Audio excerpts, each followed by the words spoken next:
with the brave, dedicated professionals of the State Department and USAID to align priorities, messaging, and resourcing, and to gain access where we would not otherwise have it. Mr. Secretary, do you support whole government approaches? And given the enormous potential for exacerbating instability and transnational threats and ceding influence to competitors, is the Defense Department evaluating the effects of the foreign aid stop work orders and formulating a position on the restructuring of the developed sector? Thank you for the question. We are certainly paying close attention to that, and there have been very specific places where we have sought and achieved waivers on some of that to ensure that very important security force assistance or mill-to-mill, although go through a different pipeline, action flows, or places where, say, ISIS fighters are guarded and could be in a more compromised position at that funding doesn't come. So we've been willing to look at that.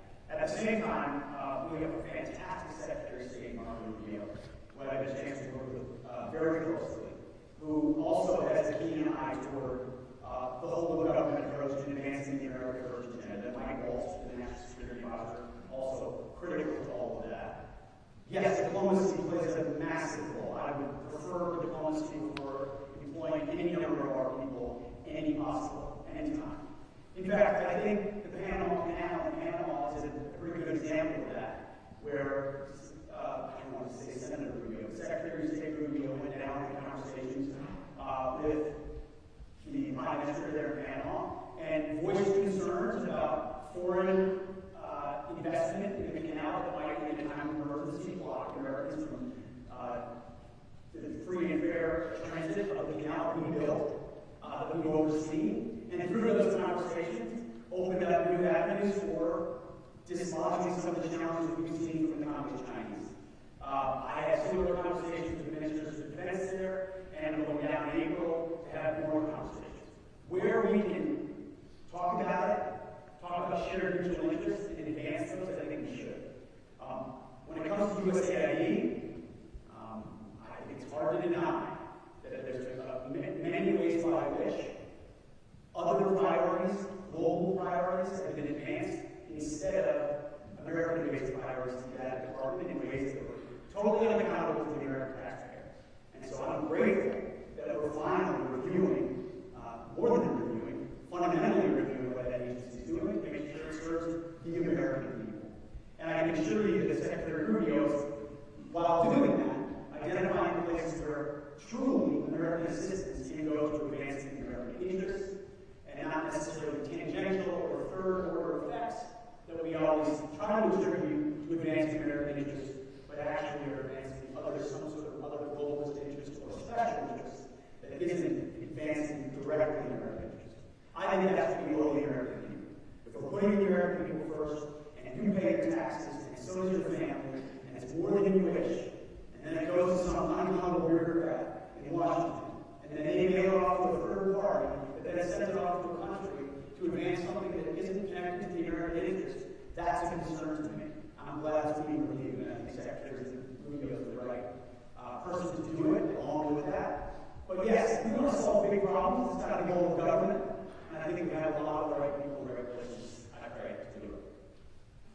Sir, we have one question in the back. We'll let her please help so that she can be seen. Please. Is there any other questions? Okay, great. Thank you. You'll be next. I have, sir. Oh, I have. no, you can't. Mic on. Almost.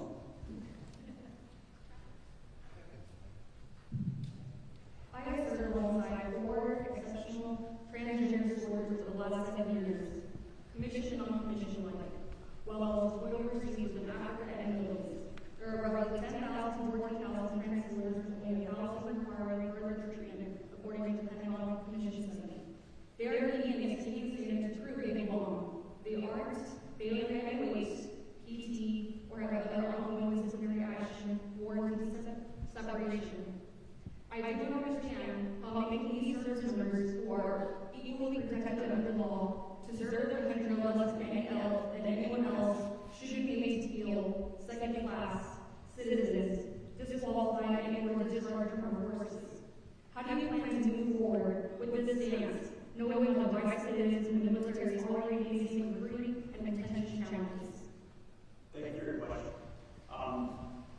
we have been facing recruiting and retention challenges.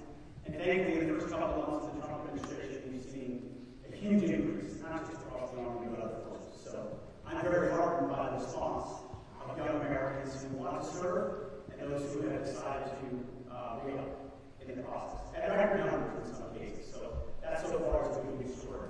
I would assume you saw the executive order that came out from the President of the United States. Yes. We also issued guidance that came out yesterday around the cause of enlistment of transgender soldiers, as well as the complete stop of gender reassigned surgeries. We think that's the right thing to do. And ultimately, it's an ongoing review with our foot forward on issues of readiness and deployability. Readiness and deployability, which is what we have looked at.